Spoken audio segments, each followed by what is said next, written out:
Hi, I'm Hector Garcia.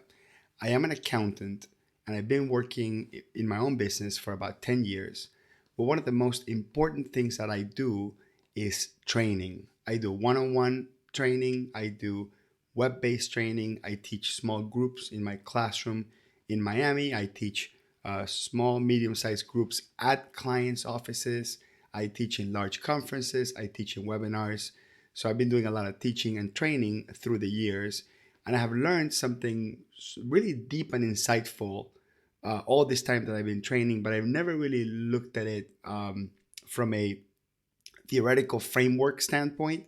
And it wasn't until I saw this video a couple weeks ago by Jack Conte, and I'll add the link to the full video below so you can appreciate it. I'm going to play it for you. But this insight is that there are essentially three realities, especially if you're training or communicating. There are three realities. There's one, the reality of what you're trying to achieve or the intent of what you're trying to communicate. Then there's the objective reality in the middle of what that actually looks like, how it comes out, how somebody with an objective point of view, or maybe a video of you talking or the audio of you talking, how someone else that is not the two parties in the middle of that communication, that training or whatever, how that person would perceive it.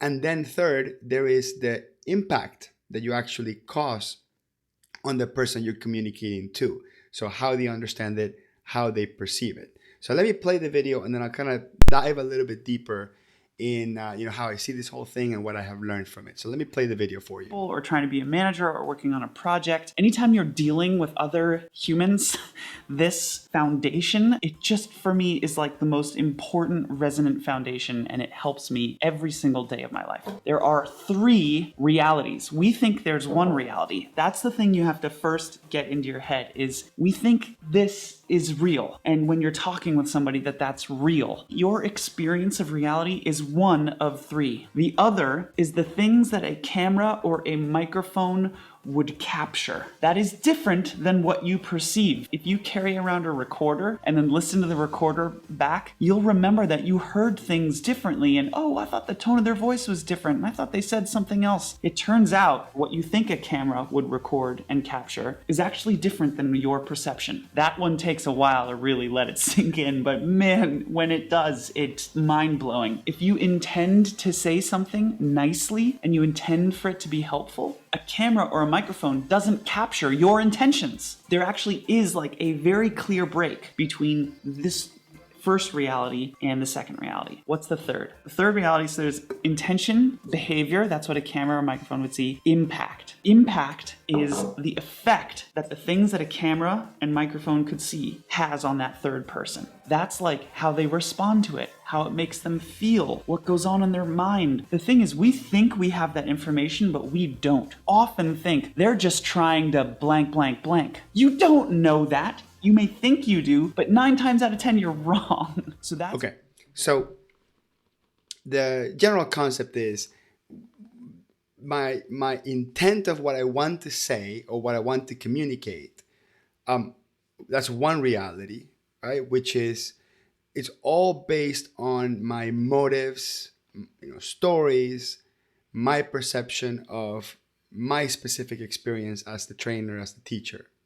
Then there's the reality, which again is what, as he said, I think he said it perfectly, how a video camera or an audio recorder, which is an inanimate object, captures it. Basically, this is how it comes out. And then the person receiving that piece of information, how they understand it, what assumptions did they walk in before you started talking or communicating. What feelings did they have coming in, or what feelings did you evoke during that communication, right? How they respond and how they give you feedback, how they ask questions, their particular circumstances. I mean, all these things are different in these three separate realities.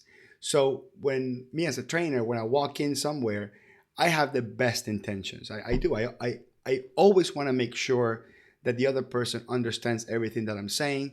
And in some cases, I want to make sure that the other person gets as much information as possible during my session, because in my mind, giving them a brain dump of information, it's more valuable than less information.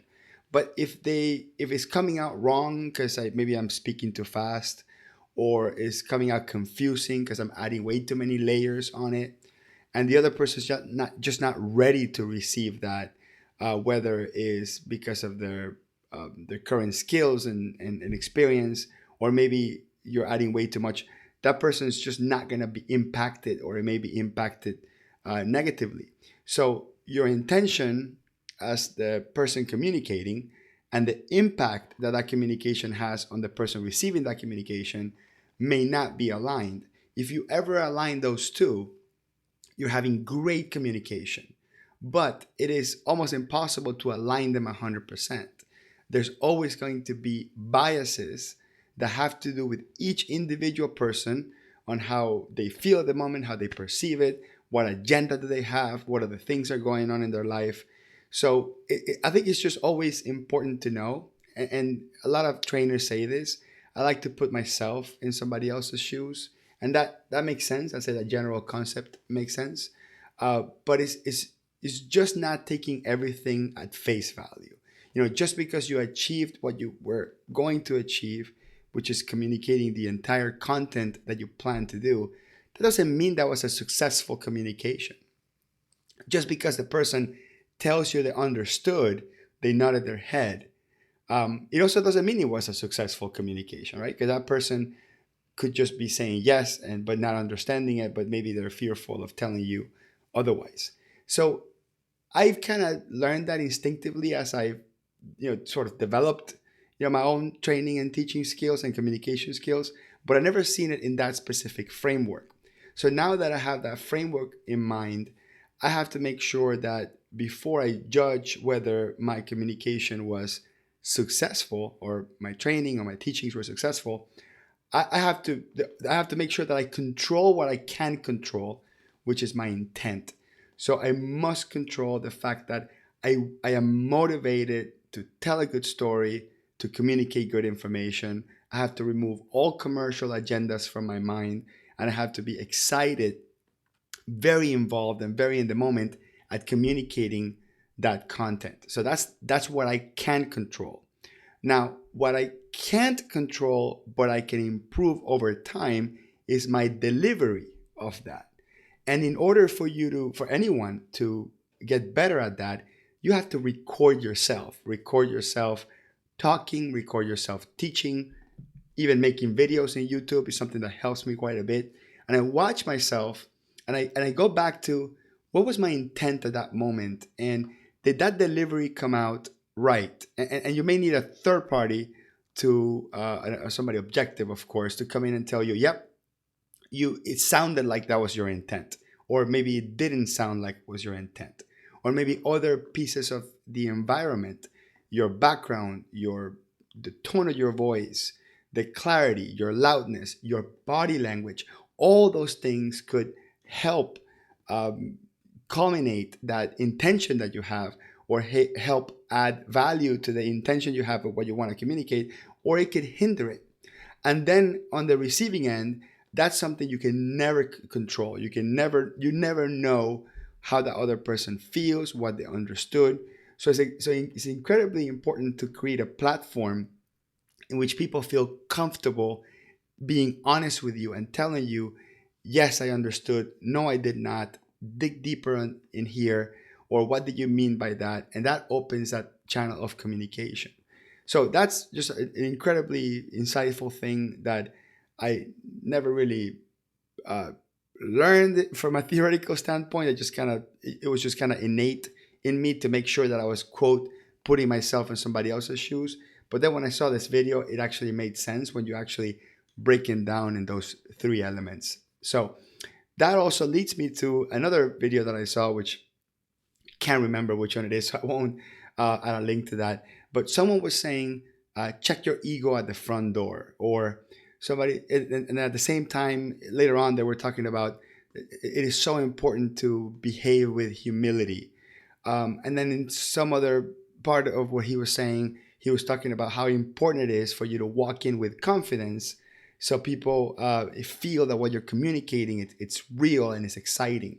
So there's all these conflicting concepts of, should I conduct myself with humility, or should I, should I bring some ego into the mix? Should I bring some excitement into the mix?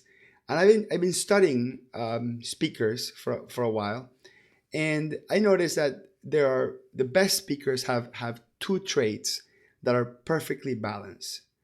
They have ego and humility in perfect harmony.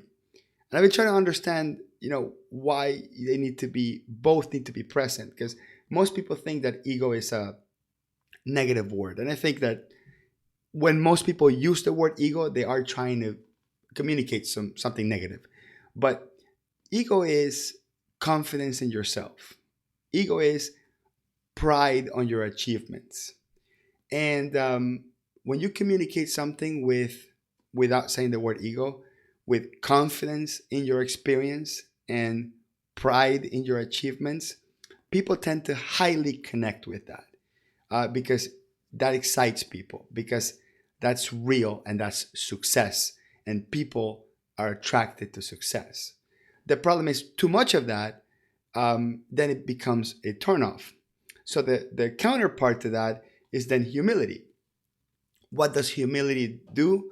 Where humility brings in genuineness and humanness, kindness, compassion, all the things that people connect to from a feelings perspective. Like the humility says, yeah, that person has a heart, that person is human, they're like me, they're vulnerable. So having that perfect balance of humility and ego, I think, is how you get people fully engaged in your communication. Because by having ego, people say, listen to that guy, he knows what he's doing, he's been there, done that, and he's saying it with pride and confidence. And by being, acting with a little bit of humility, it gives people the perception that you're a little bit accessible, so they're not afraid to ask questions, and they may perceive that what you're speaking from is from the heart and not some sort of commercial agenda. So I wanted to share that just because it's cathartic for me to externalize some of these things that I learned along the way. So hopefully this is useful. If you're a communicator of any sort, a leader, a trainer, a teacher, if this stuff is useful, I would love to hear comments below and get your like. And I'll put a link below to the video I showed earlier. Thank you.